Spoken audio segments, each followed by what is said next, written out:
Bismillahirrahmanirrahim.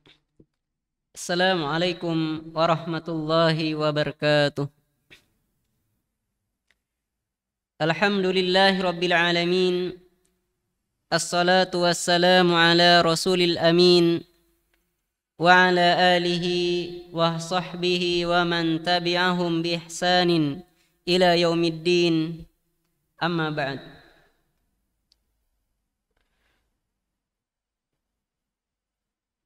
Ayolah ahibba, wahai saudara-saudaraku yang semoga dirahmati oleh Allah Azza wa Jal. Yang pertama, hendaklah kita senantiasa bersyukur kepada Allah Azza wa Jal atas nikmat yang telah Allah berikan kepada kita,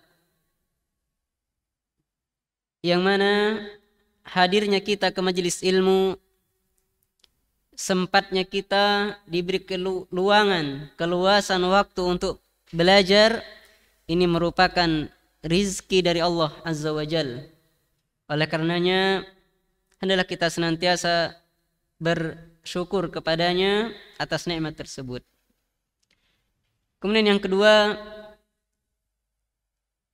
hendaklah kita senantiasa belajar dan terus belajar. Begitu juga terus senantiasa kita mendatangi majelis ilmu, yang mana mendatangi majelis ilmu ini merupakan salah satu jalan menuju surga Allah Azza wa Jal. Tidak lain, tatkala kita menghadiri majelis ilmu adalah untuk mendapatkan hidayah dari Allah Azza wa Jal. Ayuhal hadirun yang semoga dirahmati oleh Allah Azza wa Jal, ketahuilah bahwasanya betapa banyak orang yang telah mendapatkan hidayatul irsyad, orang yang telah mendapatkan hidayah yaitu al-bayan, ya, penjelasan, telah mendapatkan arahan, pemahaman, namun mereka belum mendapatkan hidayatut taufik dari Allah Azza wa Jal. Betapa banyak orang yang telah tahu tentang hukum sesuatu, betapa banyak orang telah tahu tentang kewajiban salat, kewajiban puasa, kewajiban untuk mentauhidkan Allah Azza wa Jal, namun ternyata masih banyak di antara mereka yang terjatuh kepada kesyirikan, terjatuh yaitu bermudah-mudahan meninggalkan sholat, bermudah-mudahan meninggalkan puasa. Berarti apa? Dia belum mendapatkan hidayatut taufik dari Allah Azza wa Jalla. Iya, dia sudah mengetahui tentang hukum, dia sudah mendapatkan hidayatul bayan wal irsyad, sudah diberi pemahaman, sudah mengetahuinya, namun belum tentu dia mengamalkan. Karena kita bisa mengamalkan ilmu, kita bisa mengaplikasikan ilmu yang telah kita ketahui pada kehidupan kita, itu merupakan hidayatut taufik dari Allah Azza wa Jal.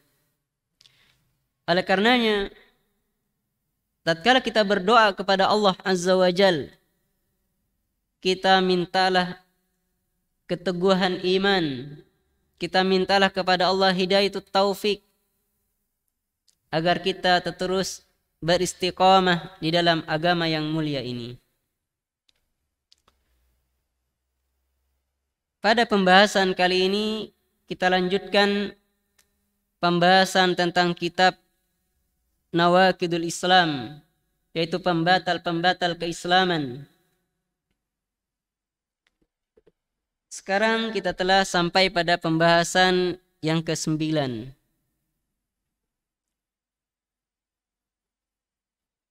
Qala Syekh rahimallahu ta'ala,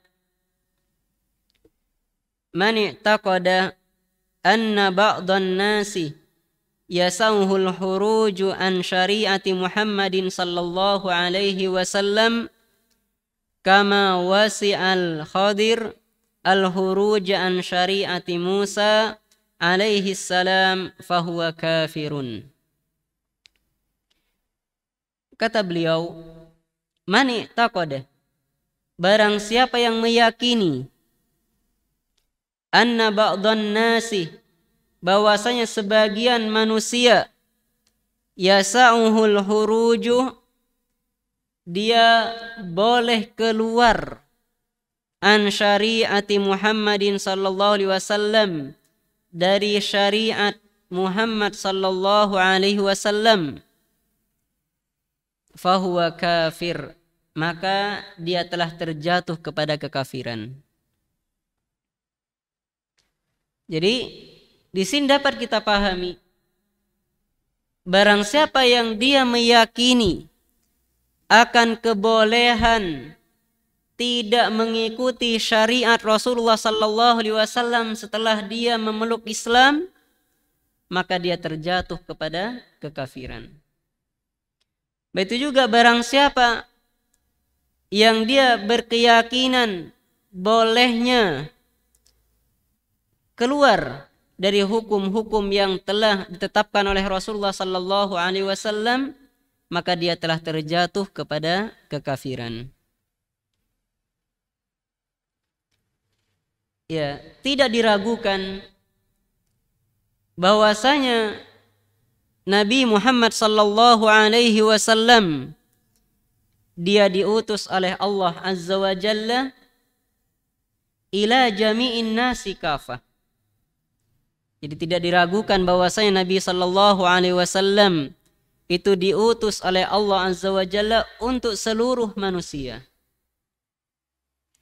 Seluruh manusia, tidak terkecuali, tidak terkhusus orang Arab. Jadi mencakup semuanya. Orang Arab, orang Ajam, artinya orang non-Arab. Begitu juga orang-orang Yahudi, orang-orang Nasrani, orang-orang Majusi, semuanya.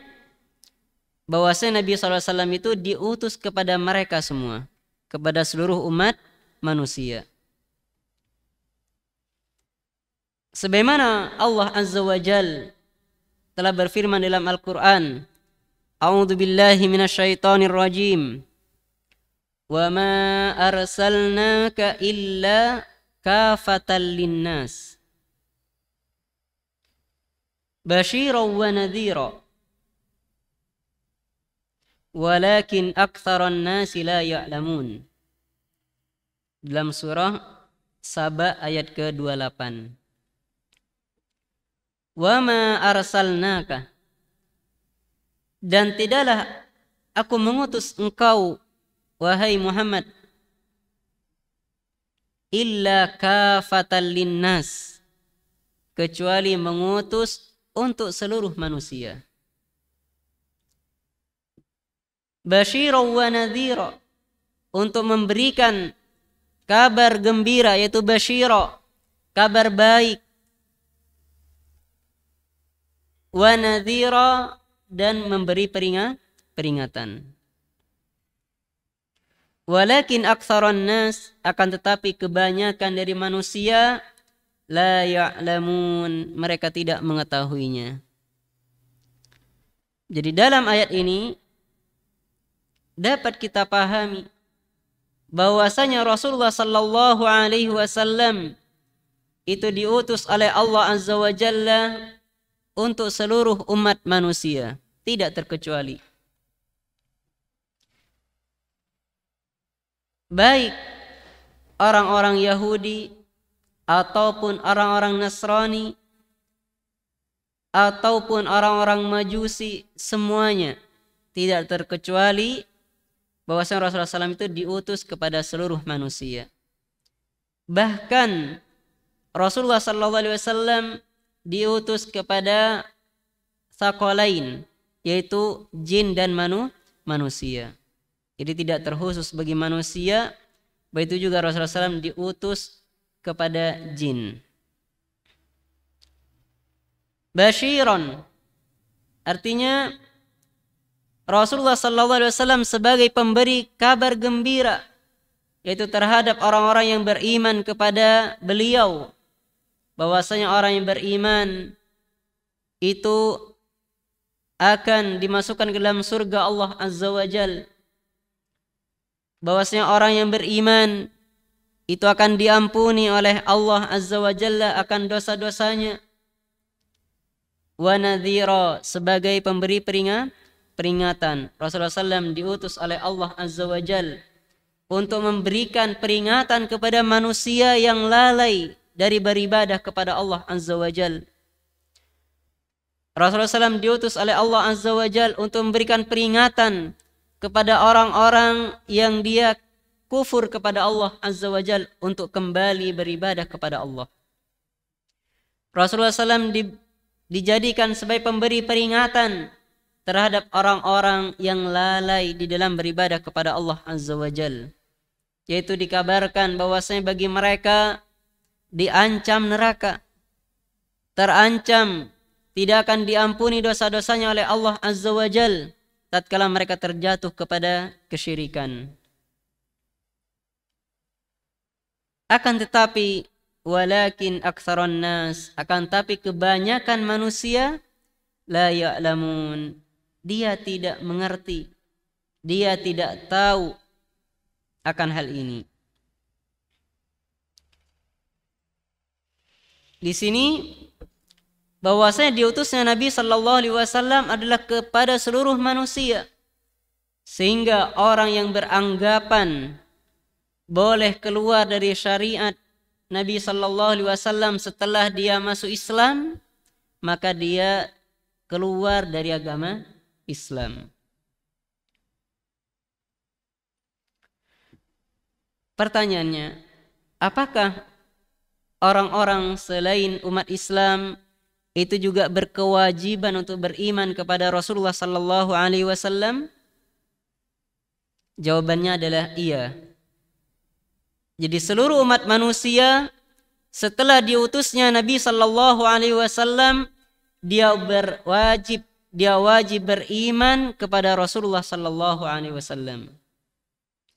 Sebagaimana kata Nabi sallallahu alaihi wasallam, "Kana an-nabiyyu yub'atsu ila qaumihi khassatan." Bahwasanya para nabi sebelum Nabi sallallahu alaihi wasallam mereka diutus oleh Allah Azza wa Jalla kepada kaumnya secara khusus. Wa bu'ithtu ilan nasi 'amah, dan aku diutus kepada seluruh manusia secara umum. Maka dalam perkataan Nabi sallallahu alaihi wasallam ini sangat jelas bahwasanya beliau diutus oleh Allah Azza wa Jalla mencakup seluruh manusia. Siapapun yang hidup setelah diutusnya Nabi sallallahu alaihi wasallam, maka mereka wajib beriman kepada Nabi sallallahu alaihi wasallam. Bahkan sekiranya ada nabi yang masih hidup di saat diutusnya Nabi sallallahu alaihi wasallam, maka dia berkewajiban mengikuti syariat Nabi sallallahu alaihi wasallam. Sebagaimana kelak tatkala Nabi Isa alaihissalam dia turun ke dunia, dia tidak membawa syariat yang baru. Dia tidak membawa ajaran-ajaran yang baru, tapi dia mengikuti ajaran yang telah dibawa oleh Rasulullah sallallahu alaihi wasallam. Ini menunjukkan bahwasanya Rasulullah SAW itu diutus kepada seluruh manusia, sehingga tidak ada yang berkeyakinan boleh mengambil syariat selain syariat Nabi sallallahu alaihi wasallam.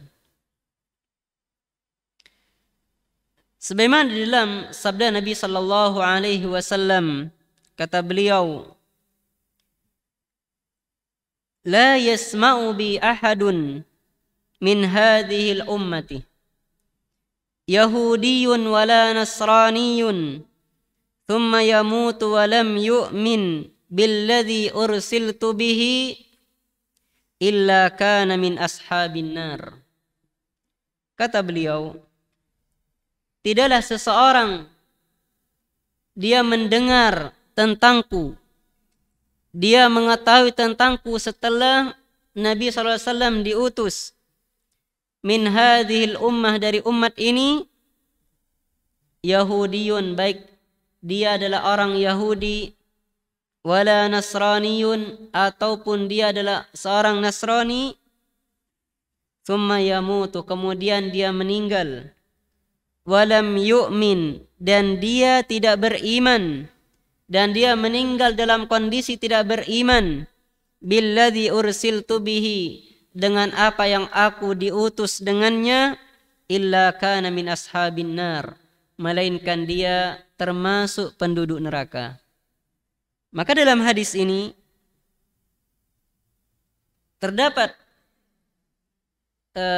faidah yang dapat kita pahami, bahwasanya seluruh ahlul kitab yang dia hidup setelah diutusnya Nabi sallallahu alaihi wasallam, dia berkewajiban untuk beriman terhadap Rasulullah sallallahu alaihi wasallam. Sebagaimana kita beriman kepada seluruh para rasul, begitu juga mereka wajib beriman kepada seluruh rasul yang diutus oleh Allah Azza wa Jalla. Jadi tatkala ada ahlul kitab yang dia hidup setelah diutusnya Nabi SAW, dia berkewajiban juga beriman kepada Rasulullah Sallallahu Alaihi Wasallam. Di antara firman Allah Azza wa Jal yang menunjukkan bahwasanya Rasulullah SAW itu diutus kepada seluruh manusia, Allah Azza wa Jal berfirman, A'udzu billahi minasyaitonir rajim. Ya ayyuhan nas, inni Rasulullahi ilaikum jami'a. Ya ayyuhan nas, wahai seluruh manusia, inni Rasulullahi ilaikum jami'a. Sungguh aku adalah utusan Allah Azza wa Jal kepada kalian. Artinya jami'an, kepada seluruh manusia. Jadi Allah Azza wa Jal mengutus Rasulullah sallallahu alaihi wasallam kepada seluruh umat manusia. Oleh karenanya kita wajib untuk mengimani apa saja yang dibawa oleh Nabi sallallahu alaihi wasallam, apa yang telah dijelaskan oleh beliau, apa yang dikabarkan oleh beliau, kita wajib mengimaninya. Kita wajib berhukum kepada hukum-hukum yang telah dijelaskan oleh Nabi sallallahu alaihi wasallam.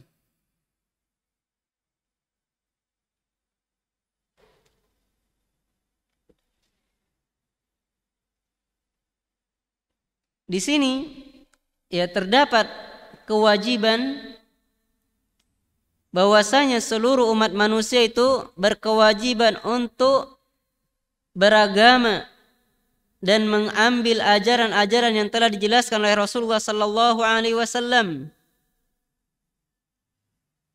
Tidak seperti anggapan orang-orang yang telah menyimpang, yang mana di antara mereka itu ada yang berkeyakinan bolehnya beribadah tanpa mengambil pada ajaran Nabi sallallahu alaihi wasallam. Sebagaimana ini di antara keyakinan tokoh-tokoh sufiyah, yang mana mereka dalam ajaran mereka ada yang mengambil dari mimpi. Jadi mereka mengambil ajaran-ajaran atau ibadah-ibadah berdasarkan mimpi dari tokoh-tokoh mereka.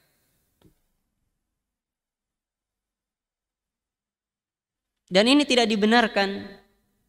Ya, sebagaimana konsekuensi tatkala seseorang mengucapkan asyhadu an la ilaha illallah wa asyhadu anna Muhammadar Rasulullah, maka dia yang pertama wajib untuk berlepas diri dari semua bentuk kesyirikan. Maka dia wajib untuk mengesahkan Allah Azza wa Jalla dalam beribadah.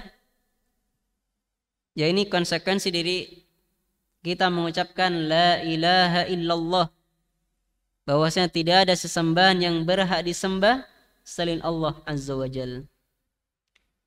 Kemudian adapun konsekuensi tatkala seseorang mengucapkan asyhadu anna Muhammadar Rasulullah, tatkala dia bersaksi bahwasanya Muhammad itu adalah utusan Allah Azza wa Jalla, maka konsekuensi yang pertama adalah tasdiquhu fima akhbar. Dia membenarkan terhadap apa yang telah dikabarkan oleh Nabi sallallahu alaihi wasallam. Dia berkewajiban untuk membenarkan apa saja yang telah disampaikan oleh Nabi sallallahu alaihi wasallam dalam hadis-hadis yang sahih. Dia wajib mengimani terhadap apa yang telah dikabarkan oleh Rasulullah sallallahu alaihi wasallam tentang perkara-perkara gaib. Dia berkewajiban untuk menerima apa yang telah dikabarkan oleh Rasulullah SAW tentang perkara-perkara setelah kematian. Jadi apa saja yang dikabarkan oleh Nabi Sallallahu Alaihi Wasallam itu wajib untuk diterima dan dibenarkan. Kemudian yang kedua, bagi orang yang telah mengucapkan asyhadu anna Muhammadar Rasulullah adalah ta'atuhu fima amar.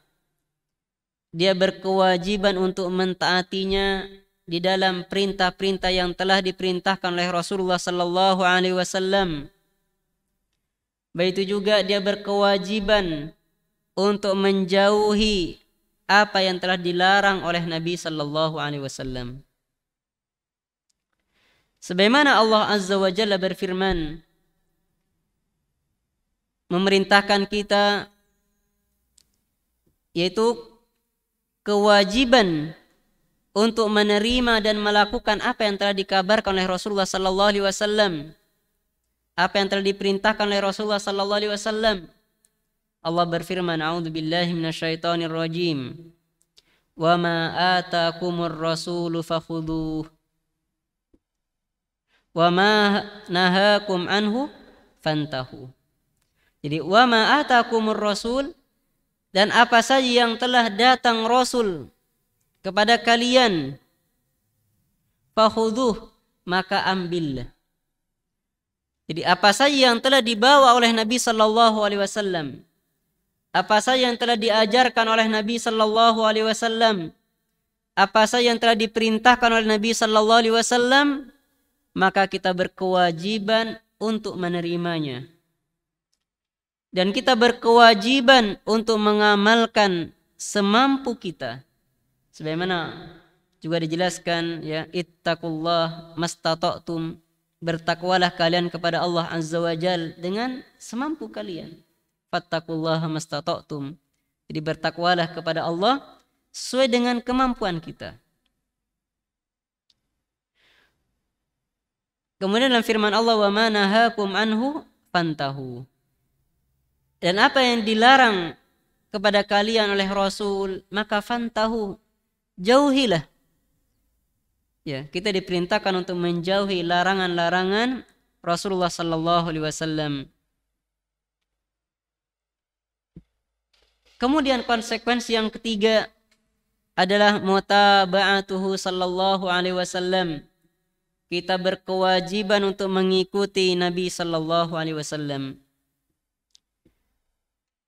baik di dalam akhlak-akhlak beliau, di dalam ibadah-ibadah beliau, atau di dalam muamalah beliau. Hendaklah kita berusaha untuk mengikutinya.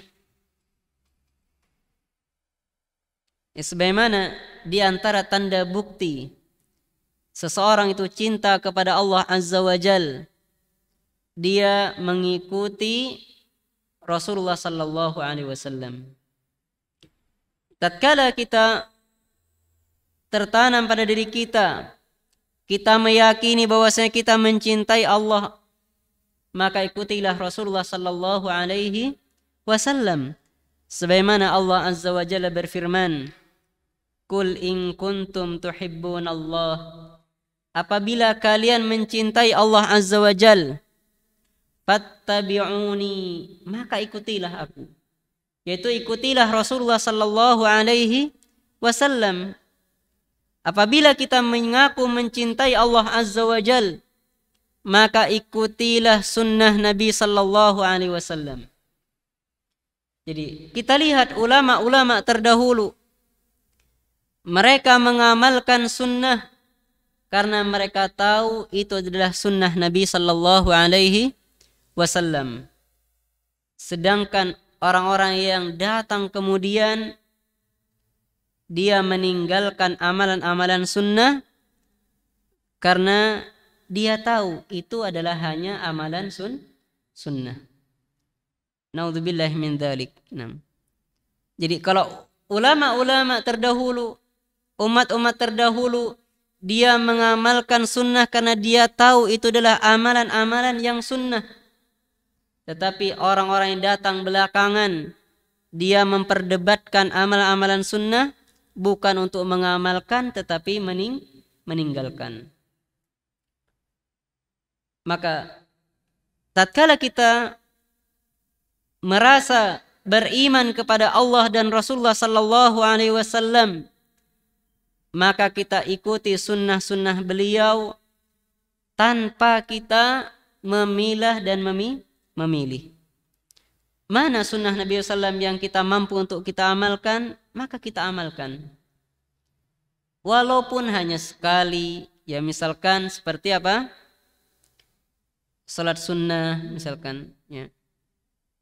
Ya kita amalkan. Seperti itu. Misalkan qiyamul lail, ya, kita amalkan. Seperti itu. Begitu juga sunnah-sunnah yang lain. Seperti berpakaian bagi kaum laki-laki itu bagaimana pakaian yang sesuai dengan sunnah Nabi SAW adalah di atas mata kaki. Jadi pakaian bagi laki-laki adalah sunnahnya di atas mata kaki.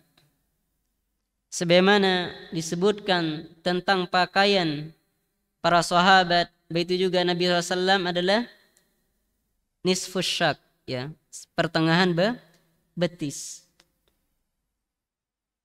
Jadi pakaian-pakaian para sahabat, begitu juga ulama-ulama terdahulu, itu adalah pertengahan betis. Berbeda dengan pakaian kaum wanita. Adapun pakaian kaum wanita adalah dia berkewajiban untuk menutupi seluruh tubuhnya. Jadi bagi kaum wanita adalah berkewajiban dia menutupi seluruh tubuhnya apabila di hadapan orang-orang yang tidak halal bagi dia. Inilah pakaian-pakaian kaum muslimin, begitu juga pakaian kaum muslimat. Begitu juga tentang sunnahnya memelihara jenggot. Jadi inilah kita pelihara. Ya terkadang orang itu kan kenapa kamu enggak melihara jenggot? Iya, ini kan sunnah. Coba kita lihat. Mereka beralasan meninggalkan jenggot karena ini adalah sunnah. Jadi sikap seorang yang beriman bukan seperti ini. Tapi justru dia mengamalkan sunnah Nabi Sallallahu Alaihi Wasallam. Tatkala Nabi SAW merintahkan ya untuk memanjangkan jenggot, kemudian memotong kumis, maka kita lakukan.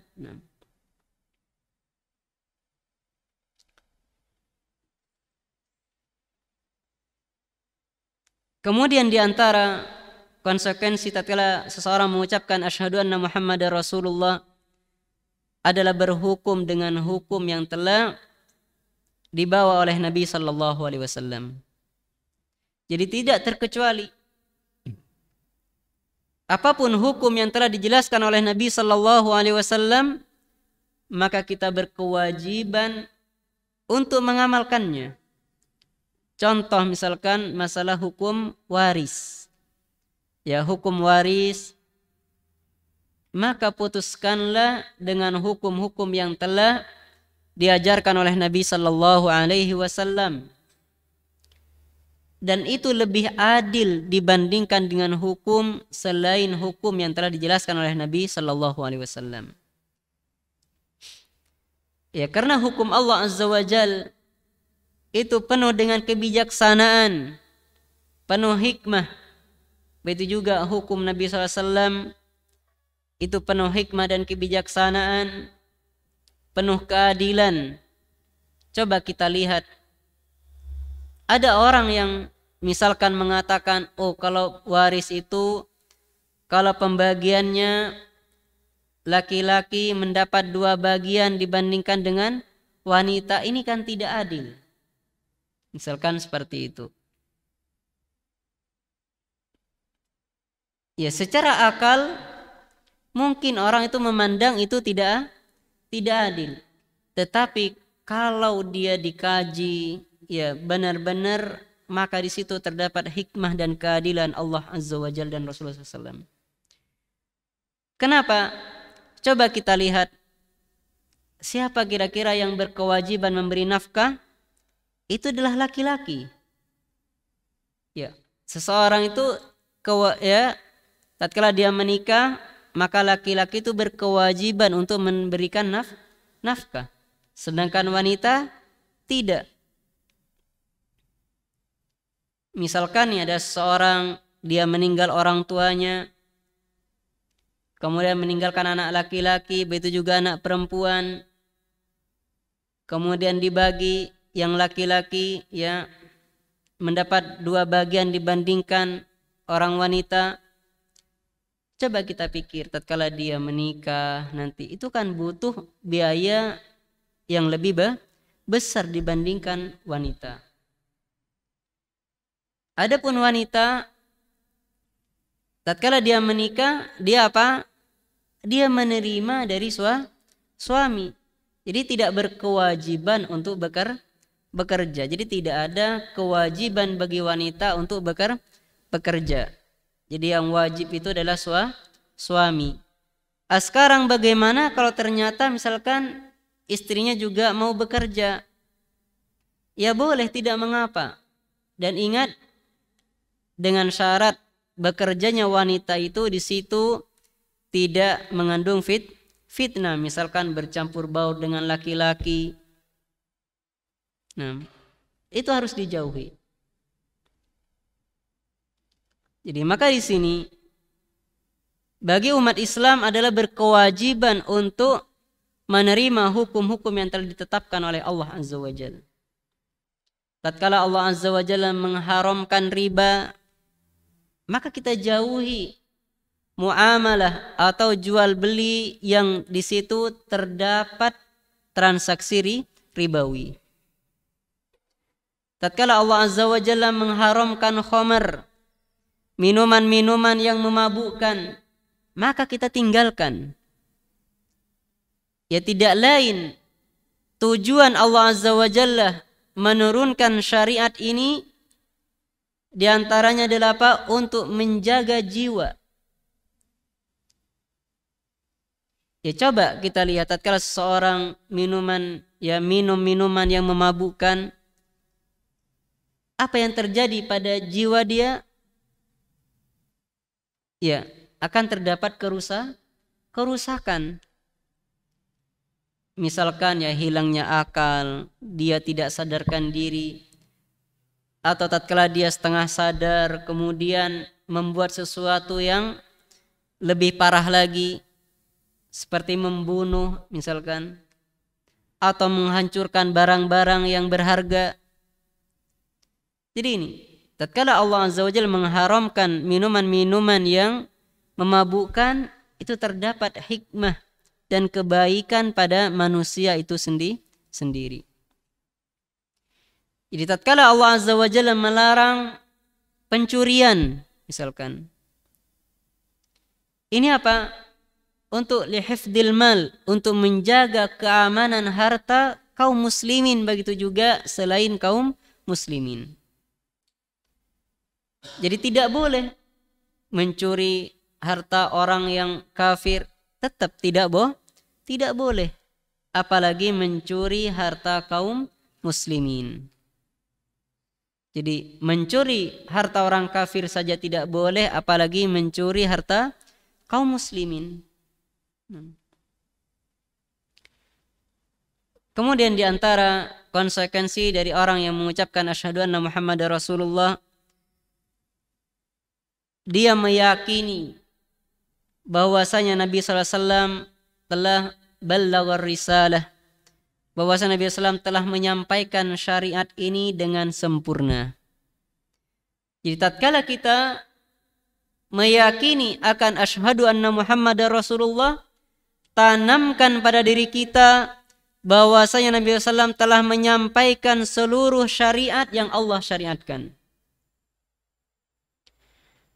Tanamkan pada diri kita bahwasanya tidak ada bagi seorang pun dia boleh membuat syariat-syariat yang baru setelah syariat Nabi sallallahu alaihi wasallam. Maka ditanamkan pada diri kita ya kewajiban untuk mengikuti syariat Nabi sallallahu alaihi wasallam dan kesempurnaan syariat yang telah dibawa oleh Nabi sallallahu alaihi wasallam. Sebagaimana Allah nyatakan dalam Al-Qur'an tentang kesempurnaan syariat yang telah dibawa oleh Nabi sallallahu alaihi wasallam. Allah berfirman, "A'udzu billahi minasyaitonir rajim. Al-yauma akmaltu lakum dinakum wa atmamtu 'alaikum ni'mati wa raditu lakumul Islam madina." Jadi ayat ini turun tatkala Nabi SAW berada di Arafah. Al-yauma akmaltu lakum, telah kusempurnakan agama ya. Al-yauma akmaltu lakum dinakum, pada hari ini telah aku sempurnakan agama Islam bagi kalian. Wa atmamtu 'alaikum ni'mati, dan telah kusempurnakan nikmatku alaikum kepada kalian.